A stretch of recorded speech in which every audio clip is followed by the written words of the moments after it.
All right, Colleen, we're live. Hey everyone, it's good to be back with you today. We are going to cover the 5 most common LinkedIn profile mistakes that I see.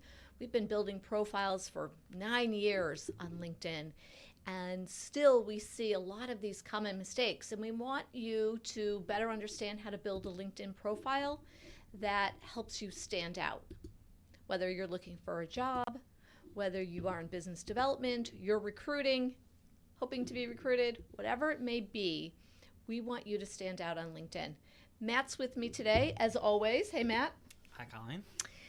Matt, when you're looking at a LinkedIn profile, maybe you've heard of somebody, somebody's referred you to somebody. When you go to LinkedIn and you look at their profile, what are you hoping to see?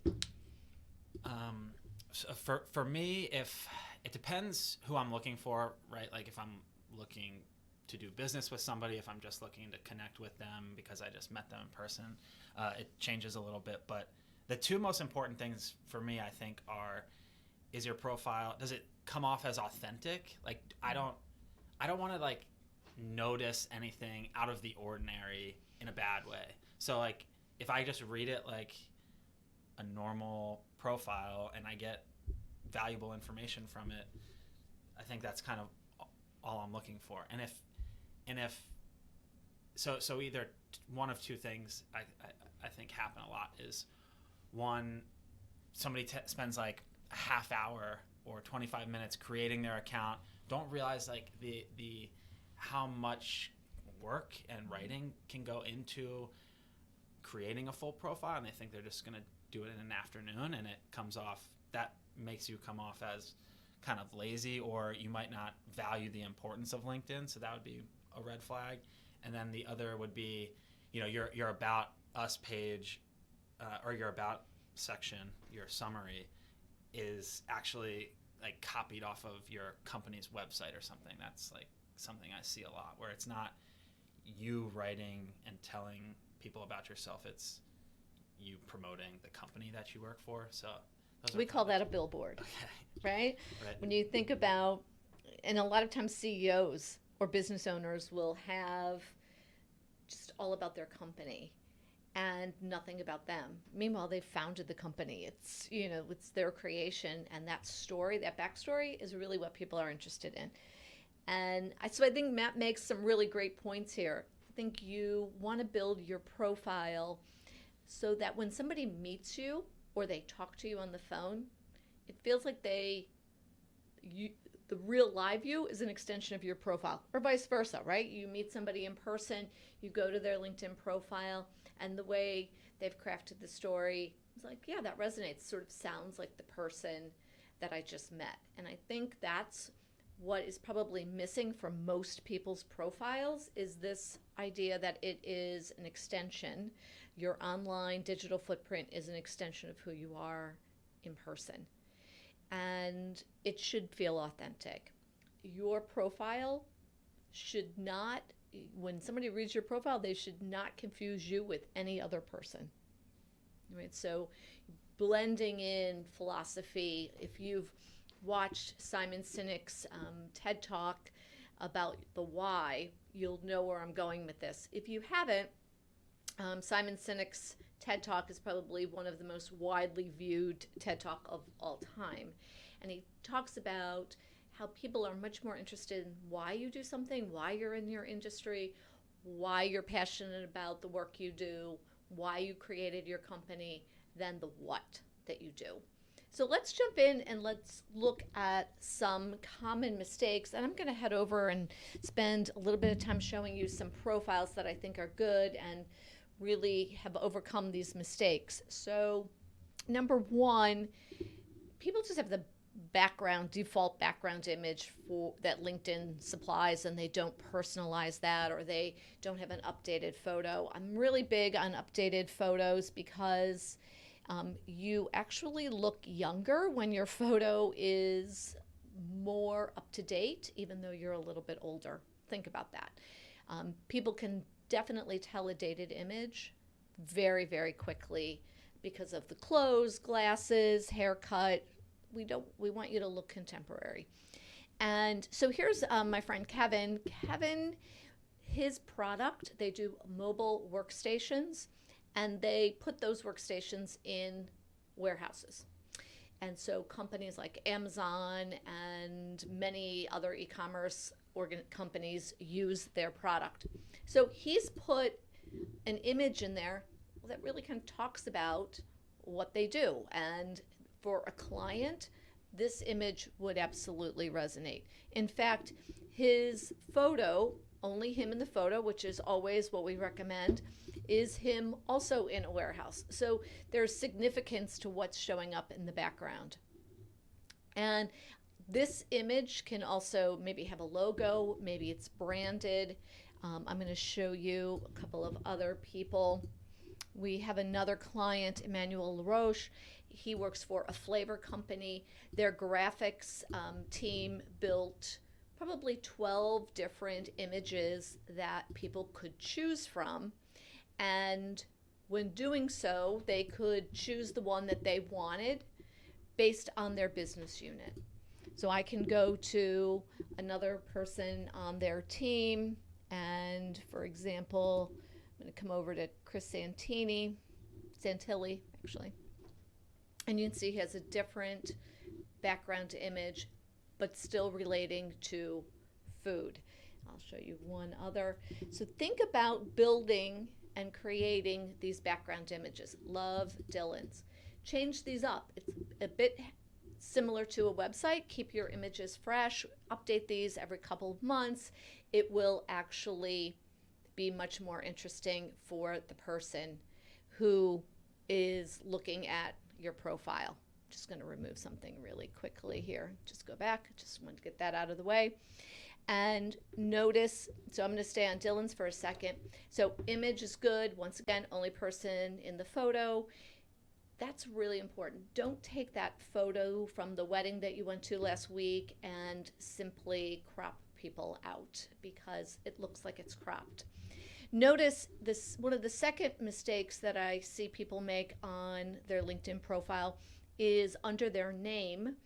So where Dylan has Marketing and Consumer Insight Manager, which is his title, he has a tagline. So not just your title and company. And notice in his, he doesn't even have his company. If we go back to Kevin, you can see he has his company name, but he also has mobile powered workstations. Good keywords. Kevin and our clients are always starting to build keywords into their LinkedIn profile starting in the headline area. Here you have 120 characters to work with. So start to weave in keywords, maybe a tagline, maybe your own personal value statement and mission statement. That's great to put in. It's something a little bit more personal than just your title. Matt, do you ever pay attention to this area? Titles? Yeah, of course. Yeah, of course. And I've weaved in keywords, especially the keywords surrounding the services that I provide clients, logo design, website design. So if people are searching, I'll show up. Yeah, and when you change those keywords, you'll notice an uptick in profile views. It's all coming from search. Exactly. And remember, LinkedIn is a search engine. And the more you keyword it, the more LinkedIn's algorithm knows who you are, what you do. And that helps in search when people are doing searches. And remember, on the other side of the coin, LinkedIn is, as a search engine, people are going in and doing very particular searches looking for people. So make sure you start to build that in. So from the very top of Kevin's profile, there's a lot of really great specific information. If I don't scroll down to his about section or through his whole profile, I kind of get an idea who Kevin is and what he does. I'm going to pull up Linda. So Linda's a speaker, and she works on soft skills, and she does a lot of speaking on culture and emotional intelligence. And so here you can see her speaking. So once again, she's personalized her background image, and she started to weave in these keywords. Also, put her email address right up at the top. This is something new that LinkedIn is rolling out, and we've talked about this a little bit. You can now say you're open for business, and you can tell LinkedIn what type of business that you're most interested in. There's also another version of this if you're open to new job opportunities. This will appear on your profile. So check your profile, see if that's available to you, and fill that out and start using all of the areas that LinkedIn's providing to get really specific with your profile. Another of the mistakes that we see people make is they're not filling out the sections, right? So the about section, which used to be called summary, is a really important section. It is you at 30,000 feet. And in that section, turn it from an online resume. Now, if you are looking for a new position, your about section will be more resume oriented than if you're not looking for a position. But don't just copy and paste your resume in there and just have a lot of bullet points and have, no narrative, because that looks boring. Once again, it could be any number of 100,000 people. Experienced, financial services professional, could be a whole lot of people. Talk about your story. Build story. This is where you're sharing who you are and a lot about your personal brand. So here you can see Linda starts right out with a mission statement. My mission is to help individuals from diverse backgrounds achieve, and she goes on from there. So it's really clear from that first paragraph who Linda is and the type of work she does. This, and I'm going to go back, and what I like about Kevin's, so Kevin tells a story right from the very top of his profile. I feel like it kind of pulls people in. A lot can come into focus when you've lived through a traumatic accident. I've been medically airlifted twice. These experiences left me feeling lucky. You can read from here, but it kind of pulls people in. You want to know more about his philosophy. And when you hear or connect with Kevin, he's super authentic, genuine person, leads a really great sales team, and his sales team will tell you he's just like that in real life. And I know him, and he is. And then notice down below what we did with Kevin's profile. Remember we were talking about that billboard, Matt? Yep. So here, what I do like is how Kevin weaves in a little bit about who the company is. And we suggest that especially when we're working with a company and we're doing multiple profiles. So this profile is Kevin's profile. It is about him because people come to LinkedIn and to your profile to learn about you. However, let's put a little bit of context for the companies we work for. Not every company is a household name and has a lot of brand equity, so let's put context to that. That about statement about the company can come from the About Us section on the website, on the LinkedIn company page. Typically is, once again, filled with good keywords. So here, once again, now I'm going down, I'm scrolling down somebody's profile, and I'm starting to see who they are, what they've done throughout their career, what they're interested in. You can even weave in there, sometimes we weave in there people's personal interests, right? I think that there's this, there's less of a definitive line. Even though this is a professional network, people might be interested in knowing that you climb mountains or hike or ski or, do any number of hobbies and activities. Let people know about who you are personally too, and that's personally in a professional sense, obviously. So the About section and all of the other sections on LinkedIn should be filled out because, once again, we're looking for those keywords. Matt builds a lot of websites, and Matt's always saying to his clients, what are some of the keywords you want to be known for? Think about those keywords, jot them down, 4 to 6 of them, weave them throughout your profile so that you are not just like stuffing them in there. You will add similar keywords in the skills section. So let's see. And the experience. So here, Kevin has built out his experience section, put a description for each of those job experiences. If you've been in the industry for a long time, then this will be really helpful because you'll be weaving and reiterating those keywords throughout. And education, obviously, any licenses and certifications. And those licenses and certifications spell out that acronym. A lot of times people, and we need to remind Kevin to do this, GBMP doesn't mean anything to me. However, if we spell it out and then put that acronym in parens, that's a little bit more helpful. So acronyms mean something to you because you're in the industry, but they could mean something totally different to somebody who's in a different industry using the same acronym. And you can see skills and endorsements. Those keywords should be very similar in skills and endorsements. Kevin also has some recommendations. So he's got a really nice full profile. Under accomplishments, I can see organizations that he's a part of. So here's an example. So here, GBMP is Greater Boston Manufacturing Partnership. Never would have guessed. And, work, Warehouse Education Resource Council. So those warehouse manufacturing, those are good keywords for Kevin. Okay. He's written some publications. He's taken a leadership course at Harvard.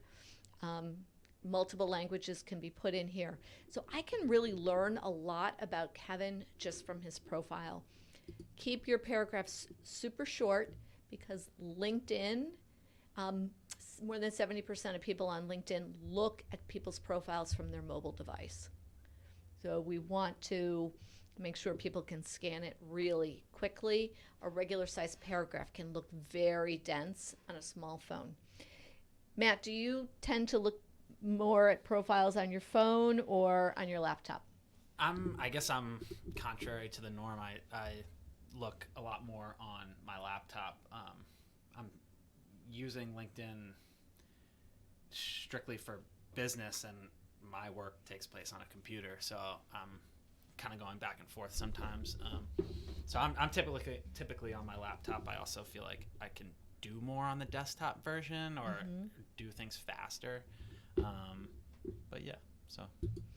Well, I think no matter where you are, and I typically recommend that most people work from their desktop. You can't do everything from your mobile, and it often is harder to type and everything. So use your app, your LinkedIn app, for checking in, for maybe connecting when you're with somebody, by turning, just connecting through either the network, right? So you just go there, or you go to turn nearby off and their LinkedIn profile will pop right up. So any one of those two ways you can obviously connect from your phone. Number one, though, when you're connecting, if you're not in person, remember we want to personalize those connection requests. We're going to talk about that next week because that's one of the biggest mistakes on networking through LinkedIn is not personalizing. The last mistake that we see on LinkedIn is a lack of information that you might put on your profile from other sources. Maybe you have some video. Maybe you have some interviews that you've done. Maybe you have a great presentation. Maybe you have some case studies.